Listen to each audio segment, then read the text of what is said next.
Moin und herzlich willkommen hier wieder bei theHobbyist in der Kategorie Gaming mit Vampire the Masquerade Reckoning of New York, Folge 4.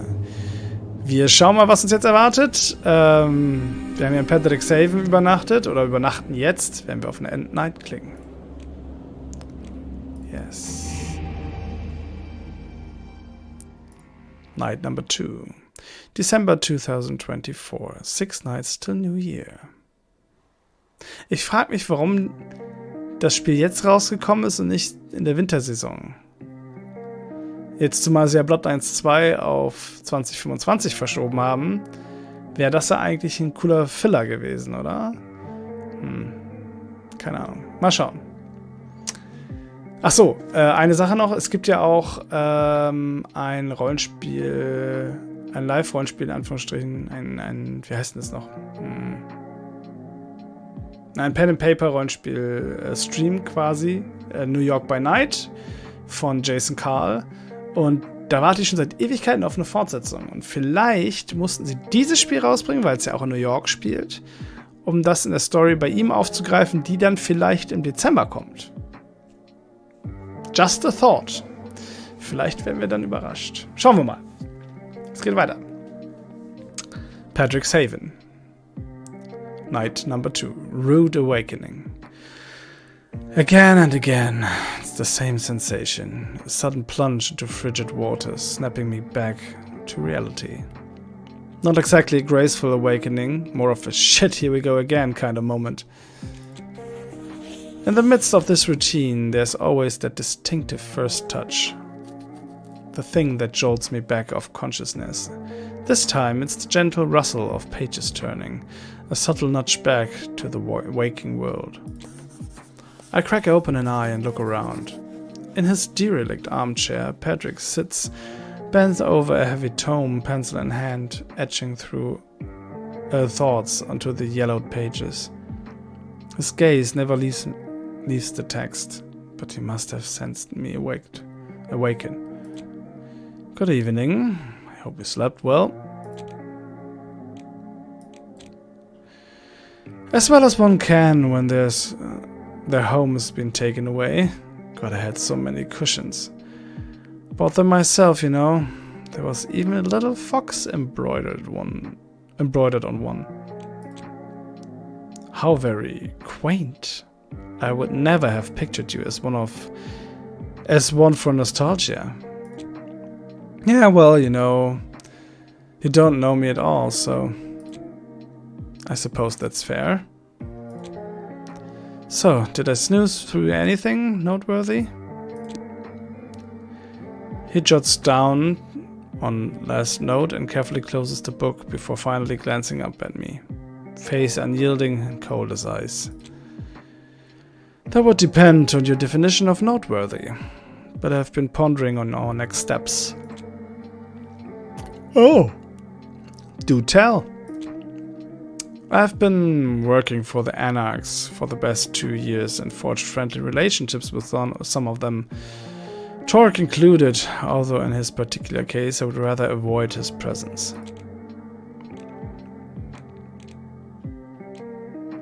Great days much.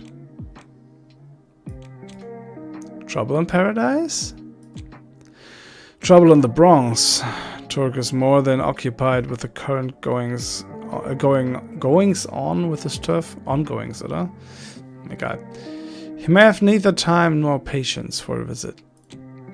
He glances at the window, clearly wrestling with his thoughts. Pity. So what do you propose then? The allegations against our sire. See, I happen to know someone who used to be deeply entrenched in the darker corners of the Red Market. An Anarch, working not too far from here. If Castle truly wields as much influence as the court suggests, my contact should offer substantial aid. Substantial, you say? Wow, can't argue with that. Except it's a no-go, amigo. His face scrunches up in surprise, and he repeats the words as if trying to taste them for poison. A no-go, amigo? Look, I get it. You have friends and contacts aplenty, but so do I. Also, I know Reynard Castle like the back of my hand. We've been dealing all around the city, on and off for almost 2 years. There's gotta be somebody here who knows where he bailed. Patrick furrows his brow, waiting for me to elaborate further. This is a real quandary. 2 little angels whisper steadily into my ears, one having fallen spectacularly into the pits of hell, while the other has only sauntered vaguely downwards, spouting completely contradictory notions. In the end, I ignore them both, as I often do, and choose the third option, the best option. One where I don't have to reveal much at all. There's this one guy who hangs around Harlem. Elise Sansarek?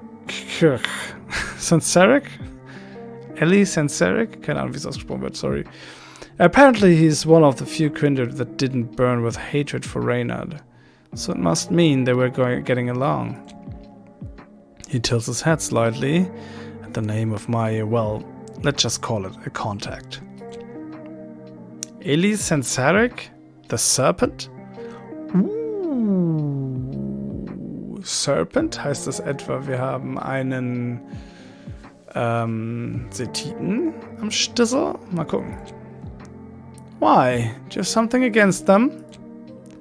Do you know what the ministry... Never mind. Do you know what the ministry... Never mind that. Do you have a slightest inkling about what Sansarek is capable of? Oh, I'm not fond of that look. The one filled with pity. But somehow I can't seem to bring out a credible lie to spite him. Go on, enlighten me. To put it bluntly, only the most desperate situation would anyone with an ounce of sanity consider seeking out Elise Sansarek. A perfect lead, given my circumstances. I can go find him now, have a little chat, and be back in no time. We could go find him, but it's far from the best course of action at the moment. Sansarek is known to be extremely dangerous and territorial. We should not take him lightly. I propose we go to the Anarchs first. At least there we will not be in danger of losing our heads. You're being so dramatic. We're gonna be fine. What's the worst that can happen?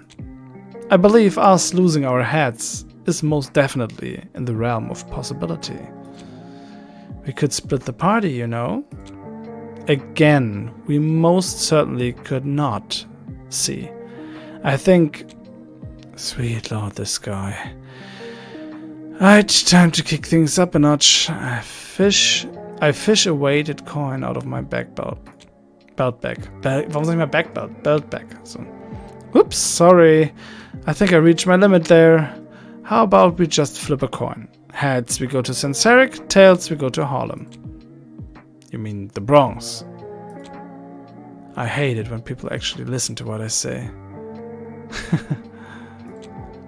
Fine. Call it already. I see him hesitate, eyes going blank for a moment. His hand almost inadvertently crawls toward his ring, spinning it around for a couple of times. Squinting at it, I finally manage to make out that it's a dice ring. One of those really dorky ones that D&D nerds wear when they want to look their silliest. Finally, Patrick looks back at me, gazes as sharp as ever. Alright, but you call it. Suit yourself, buddy. It's your funeral. Always go for heads. Heads! I lower my head to hide a little smile. The weighted coin glimmers in the warm light of the floor lamp as it soars through the air, spinning quicker than the wheel of fate. It lands safely on my outstretched hand and I flip it into my palm, showing it confidently to Patrick without even a glance. He looks at it and smiles up at me, like the cat that got the cream. Tails! Fancy that! Seems we're going to the Bronx after all. What? Impossible. Truly impossible. This has never happened before. Traitorous coin. Have I not been good to you? Have I not kept you safe in my pocket all these years? Is that how you repay me? I mean, what the actual fuck? Who is he? Did David Blaine finally freeze to death and turn into his lanky trickster? How did he? The best of 2 out of 3? The best 2 out of 3? Come on, we can take my car. Well, shit. That's one battle lost. Yeah, your car. Wait, do you mean that black rattletrap out front? It's a perfectly serviceable vehicle, whose minuscule size allows for... You know what? How about we just go and you can enjoy your minuscule vehicle in silence? Ich frage mich gerade, sie ist ja Ravnus, das heißt, sie kann ja, Trugbilder erschaffen und wahrscheinlich hat sie sonst immer auf der Münze halt das bebildert, was gefordert war und er hat es scheinbar durchschauen können. Als Cative, schon merkwürdig. Ich habe ja trotzdem die Vermutung, also Catives gibt es ja auf 2 verschiedene Arten und Weisen. Entweder Catives sind geborene Catives, das heißt, deren Erschaffer weiß nicht, von welchem Clan er stammt und sind dadurch per Definition Cative. Oder aber sind tatsächlich aus einer Blutlinie, die keine Clansbestimmung hat und damit True Catives sind. In diesem Fall könnte es natürlich sein, dass er von einem Malkavianer erschaffen wurde und der Malkavianer ihn hat links liegen lassen und dieser Malkavianer ihm nicht gesagt hat, was für einen Clan er hat und er deshalb clanlos war und deshalb zum Cative geworden ist und aber trotzdem vielleicht diese Vision der Malkavianer hat, Dinge sieht, die andere nicht sehen und vielleicht kann er das deshalb durchschauen. Vielleicht sogar auflösen? Keine Ahnung. Let's see. Oh, auf jeden Fall hier ist unsere Masquerade, unser Maskeradebruch wieder zurückgegangen. Das heißt, man kann sich 2-mal scheinbar am Abend erlauben. The Bronx. A is for anarchy. Main quest. Stupid coin. Gotta take the L, I guess. Not my ideal move, but taking along with the cative might get me some answers. Plus, having seen Torque's reaction at Elysium, those Anarchs might have a soft spot for Patrick, and share more than they would if I asked them myself. Ah, cooles Bild. Patrick's car is indeed a perfectly serviceable vehicle, and that's legally all I'm allowed to say. I'm having a blast shuffling through all the ancient cassette tapes he's collected, judging his taste in music out loud. Another Bohemian Rhapsody? Seriously? Huh, I thought I only had one of them. Terrific. He says it with the straightest of faces, and I can't help but burst into laughter. God forbid you get with the times, but how about a legit car radio? You know, to update your playlist. Says the one sporting a Walkman on her belt. Touché, I guess. Still, I do have a soft spot for Queen. It never gets old. Just saying, you're missing out on a whole lot if you ignore stuff from the 21st century. The music scene has been booming. Ever heard of K-pop? You're giving off some serious Sasang energy, my guy. He eyes me with sudden interest. Do you think any of them have released cassette tapes? Aside from our contrasting views on modernity, our little journey proceeds smoothly. Too smoothly, in fact. A violent itch grows within me. To tease, scratch, prod. I can't help but give in. So what's up with Patrick? Why are they next exactly? Let's shake him until he spills. Yeah. Holy shit, watch out! He doesn't even flinch. The hell? We're gonna crash and seriously, are you a robot or what? No, just seasoned and in the right mind. What was that really about then? Because you need to do the better than that freaked me out. Ah, just the traffic driving me nuts.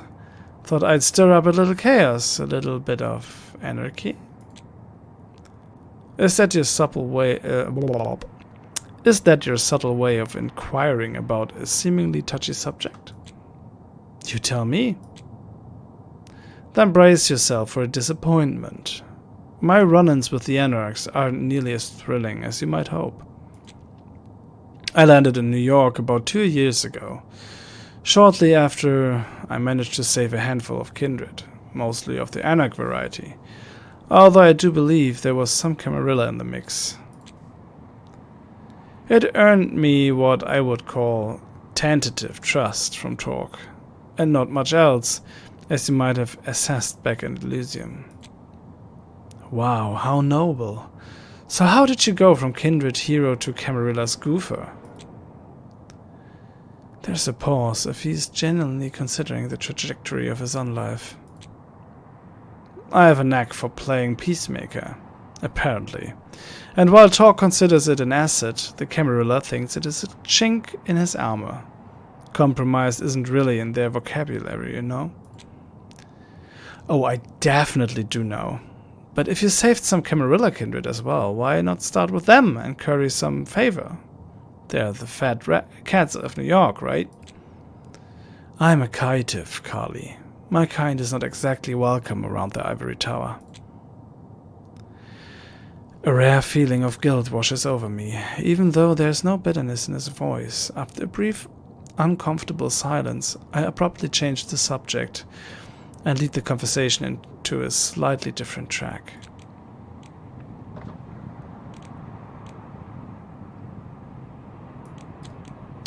So, we have the Camarilla and the Anarchs. That's pretty much standard fare. Anybody else to keep an eye out for? Nope. His response is so swift. It borders on phony. But his face remains as impassive as always. Right. How about cool stories about the Anarchs? You seem to gel with them the most? He hesitates briefly. His hands, while placed firmly on the steering wheel, meet in the middle as his fingers start nervously fiddling with a dice ring. Deep down, the logical part of me knows I should back off. But the readily available part, the one right beneath my cold dead skin, lurches at this opportunity to sneak straight into the vault of secrets. Come on, I'm dying of boredom here. You must have some wild tales to tell. Something not found out in your pile of books. Something not found in your pile of books. Ich sollte auch richtig lesen. Fidgeting with the ring stops. His hands return to the perfectly sensible 9-3 on the wheel. No wild tales, really. I mostly just talk to people. Riveting. What kind of people? Thin-bloods for the most part. I was particularly interested in one called Sana. But mentioning her tends to shut conversations down, probably because she met her final death 4 years back at the hands of the sheriff, no less. Kadir? Wow.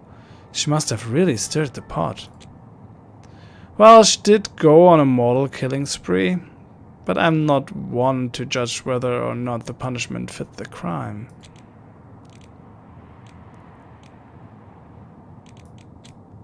Wait, she just straight up murdered a bunch of mortals? Why? Thin-bloods usually just sort of lie low. Better for their health in general. He hesitates again. Why so secretive about a thin-blood going rogue? She claimed she was acting under orders from Cain, urging her to kill. My eyebrow shoots up, waiting for him to continue. He allegedly told Sana the end of the world is nigh, and somehow that devolved into a killing spree. And she never questioned why the creator of a whole species would specify choose her. I just straight up went on a rampage? For some reason, this perfectly innocent remark really gets on his nerves. Look, I'm just telling you what I've heard. I never met Sana myself. I just found her condition fascinating. Hey, no need to get worked up. I glanced at your research notes. I know if you're really into the inner voices stuff, but I'm not judging. It's just... We can end this conversation anytime you want, really. It's just that you have some really niche hobbies, you know? May I interest you in, dunno, crocheting or something? It's a lot less intense than chasing crazies. The kindred might not need air. But Pedrick sighs so profoundly it probably echoes into the very afterlife, or wherever else Sana went after meeting her final death.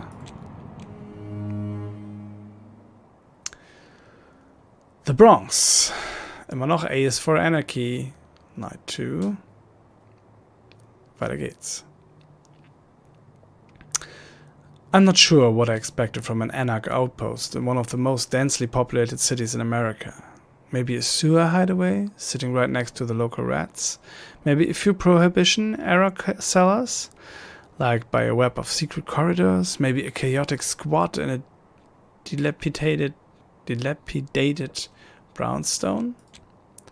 But a grimy auto repair shop with a bold red sign proudly declaring it's Mato's place, that definitely wasn't on my list. Are we lost? Can you read? Is it about your car? Das finde ich gut.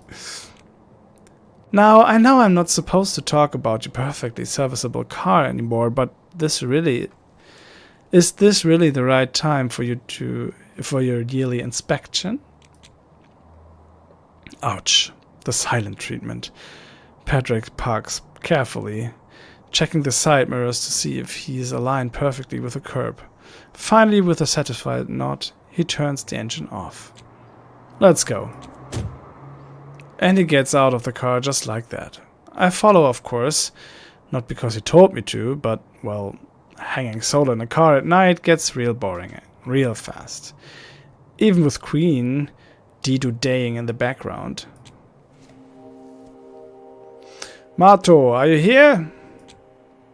I fully expect company, but I still flinch when a huge burly kindred steps out from the shadows, quieter than a mouse. His grime-covered arms are all set to give Pedrick... Pedrick? A beer hug? Bear hug, Entschuldigung. But he stops himself at the very last moment, either from plain common sense or because I'm there. Ich habe mir komplett anders vorgestellt, aber okay. Paddy, looking good, my man. What can I do for you? Need me to take a look at that old clunker of yours? Paddy? Clunker? Oh, this is gonna be good.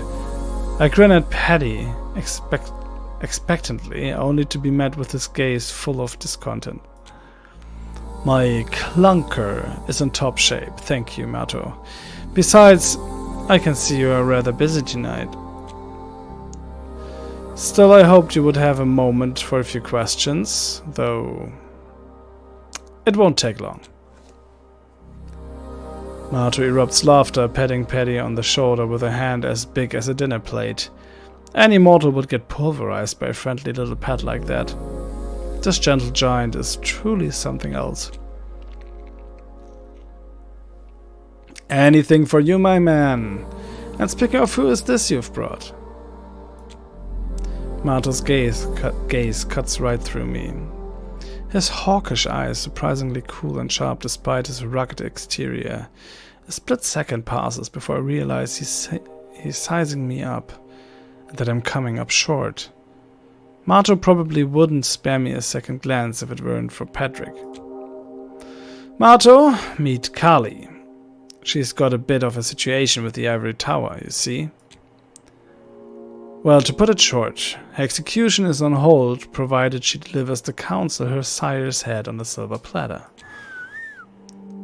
Moto lets out a long whistle, his eyes gaining a touch of warmth and, dare I say, grudging respect. Damn! What's your sire accused of? That's kinda what we're trying to piece together. Ever come across a lick who goes by Reynard Castle? Reynard, huh? Can't say it rings a bell. What's his deal?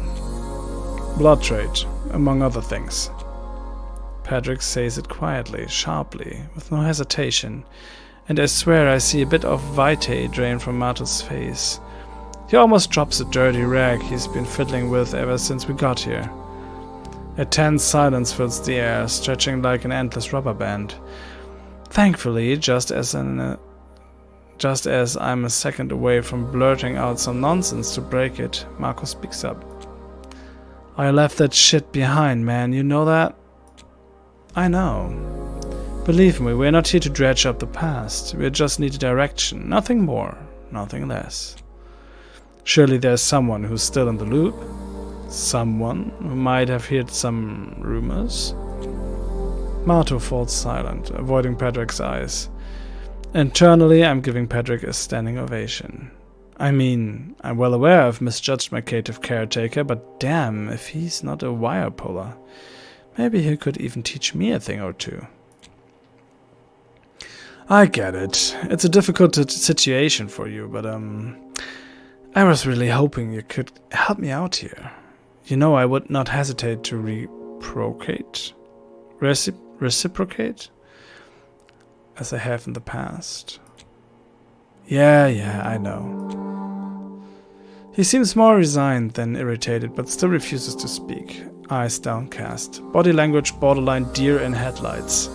There must be some juicy history between those two, and I make sure to remember that info for later. Patrick shoots me a quick look, but before he can double down on the guilt-tripping, I flash my most charming grin and step forward. You see, I've only known Paddy here for, what, a single night? Turns out that's more than enough to figure he's pretty good at killing the vibe when he puts his mind to it. That earns me an outraged glare from the caitiff, which I cheerfully ignore, and an unexpected chuckle from Moto. I count my blessings and push on. Look, I don't know the first thing about you. The whole blood trade drama or whatever, that's none of my business. I'm not about to dig in your dirt. Survival's the game we're all playing, right?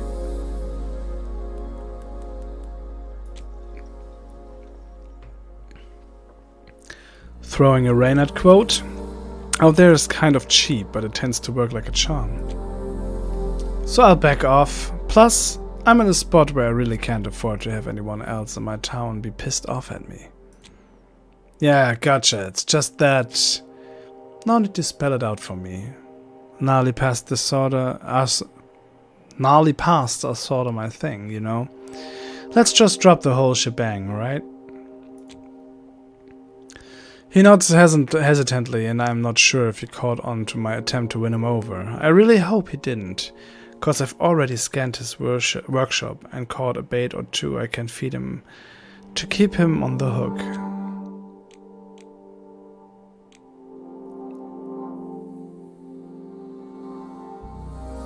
Let him see fellow enthusiasm me. Hey, you run a garage, yeah? Got any spare hydraulic jacks lying around? My level system completely bailed on me a few nights back. Leveling system? That's a new one. Didn't figure you for an RV type. What's your ride? I mean, it's kinda started its life a Class C Mini Vinny, but after years of messing with it and adding stuff, it's basically a custom build now. Oh, and it's a six-wheeler. He lets out a whistle, so clear it's almost musical. Modified chassis, huh? Color me intrigued. I'd love to look at that beast. Maybe it's just a simple fix for the jacks, like some wiring gone bad, no power getting through. Nope, checked that already. When those jacks decide it's game over, there's no coming back. It's not a big deal, really. I just hate having anything break on me when I'm out and about, you know. Tell me about it. I used to spend a lot of time on the road myself. Yeah? What's your haunt? Duluth, Minnesota. Been ages since I went back though. Why's that? Oh, you know, stuff, business, responsibilities, and then I just sorta gave up on it. Well, if you ever get hit with a sudden wave of nostalgia, I could swing by and pick you up. After I'm done with all this Camarilla bullshit, of course. It might be Hope playing tricks. It might be Hope playing tricks on me, but he seems more at ease now. Maybe even warmed up to me by a degree or two. You're Class C. That's your haven, right? Right on! A fully decked, sunproof, steel curtains and all, reliable and minty fresh mobile haven. Damn, I really need to see that masterpiece sometime. Give me a few nights to sort all my stuff out and I'll show you all its quirks. He cracks and actually smile, looking both wistful and excited. You know what? I might take you up on that offer. Deal! Just keep those fingers crossed for me, right? I've got to navigate my way out of the Camarilla mess first, remember? I gleefully sift through Mato's treasures, pretending don't see him watching me like a hawk, clearly fighting a vicious internal battle. But in the end, neither of us breaks our silent standoff. It's time we head out. We still need to find out who can actually give us some answers. Sorry to bother you, Mato, and thank you for your time. Oh, that's cold. Even by Patrick's standards. But it sets me up perfectly. I smile brightly at Mato and wave a little. I might not come back. This is a goodbye. Farewell, gentle giant. Goodbye, Mato. Look after this little Shangri-La of yours, okay? We turn around to leave and I quietly count the steps. But before I reach 3, Mato curses under his breath and speaks up. Hold up! Patrick shoots me a meaningful look, but it's gone by the time we both turn back to the friendly giant. Mato's gnawing at his bottom lip and twisting the rag between his fingers. Yes? I really am out of that business, Paddy. I know, Mato. Still, some whispers find the way to my ears. Nobody likes gossip more than a buzzed-up kindred. Ain't that the truth? Usually comes in really handy too. Yeah, so there's this thin blood alchemist, Skylar is her name I think, hangs around at Sunny's a lot. Sunny's? Emperor of the Sun, it's a local Anarch dive. Yeah, exactly, Sunny's. If anybody knows anything about the blood trade, it's her. She's the only albino around too, so you won't mistake her for none. Thank you, Mato. That's all we need. I owe you, big time. Who knows, you might have saved my skin there. Don't mention it. Still, we should get going. Take care. Not so fast, Runt. Mia. Mia? Die kennen wir doch noch aus den... War das nicht die rechte Hand von Torque? What's with the kindred in the city and their love for lurking? Or is it me who's losing edge? Miss Sorrento, what a pleasure. The air crackles with their mutual glares. Patrick's stoic, hers livid. Mate waves at her awkwardly, to which she responds with a curt nod. Me? I might as well be invisible to her. Torque needs you. Now. Why? I came here to tell you, not to debate you, caitiff. Figure it out on your own. Patrick tries to hide his frustration, but his jaw is set and his shoulders tight. Fine, let's get moving, Callie. I don't think you heard me right. Torque summoned you. Your ravenous pup is not invited. She turns on her heel and walks off into the night. The cluttered car shop suddenly feels a touch more welcoming, as if starlight broke through after a storm. Mato gives Patrick another one of these awkward shoulder pads, but it does have a relaxing effect on him. Or at least it stops him erratically spinning the ring. Who was that charmer? Didn't seem like your regular run-of-the-mill errand girl. Yeah, no, that was Mia, Torque's enforcer. Saw the big fish around here. Bigger than Torque's sometimes. Easy, Paddy. You wouldn't want her catching wind of that. Patrick clears his throat in a useless, mortal manner. Right, I believe that is our cue to go. Thanks again, Moto. Don't mention it. And hey, you're welcome back anytime, both of you. You got it. Later.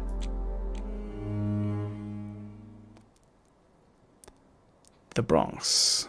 Still. Patrick gnashes his teeth so loudly that I can hear it a good 5 feet away. He's spinning his ring in such a violent and erratic manner that for a brief, bizarre moment I think he's gonna rip his finger off. So I make a brilliant, as always, decision to lighten the mood.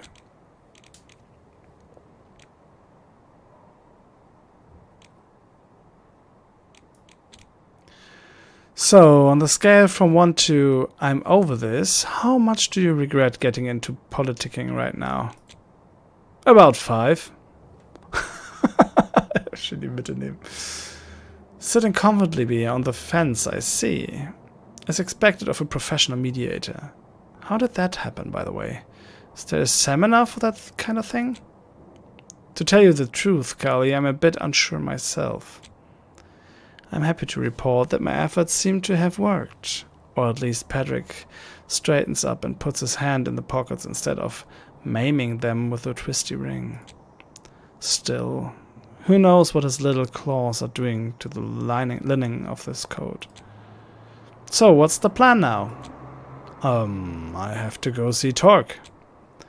Yeah, I gathered, but scary enforcer lady made it clear I wasn't invited to the party. You just have to wait in the car then. Look, as much as I consider your perfectly serviceable car to be excellent company, we both know I can't just sit around doing nothing. Then I'll ask someone to keep an eye on you. It should not take too long. Bullshit. You and your endless debates. I'll be old and grey before you come back, and that's not even an option anymore. Seriously, you handle Torque, and I'll head over to Sunny's to look for that Skylar girl. That's not happening.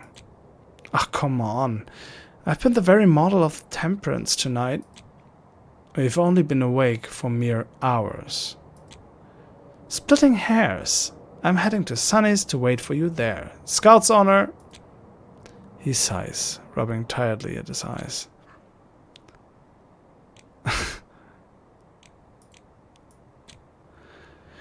If we only had some means of long-distance communication at hand, can you imagine what we could do if we were able to hear our voices from miles apart?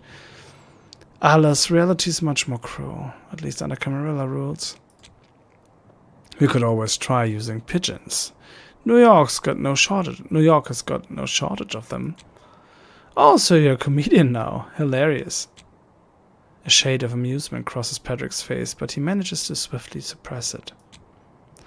Look, it seems we're out of options here. You'll have to come with me and wait a bit. I'll figure out what Torque wants from me, and then... He trails off mind-sentenced and stares blankly into the distance, hands joining together to spin his ring. I wave my hand in front of his face, but he doesn't even flinch. Talk about being out there, and trust me, I'm an expert on out there. After what seems like a lifetime, he finally speaks up, and I feel every single drop of predictability evaporate. Alright, let's meet at Empire of the Sun in an hour. Hold up, for real? Empire of the Sun, 1 hour. Don't let me down.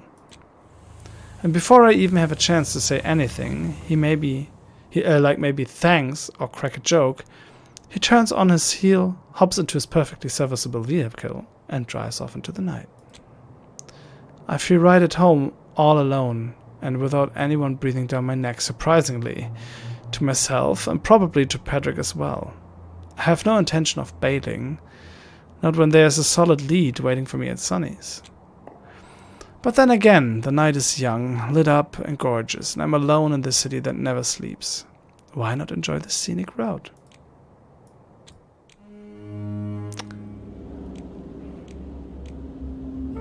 Luck be a Lady Tonight, Detour oder Empire of the Sun, Main Quest.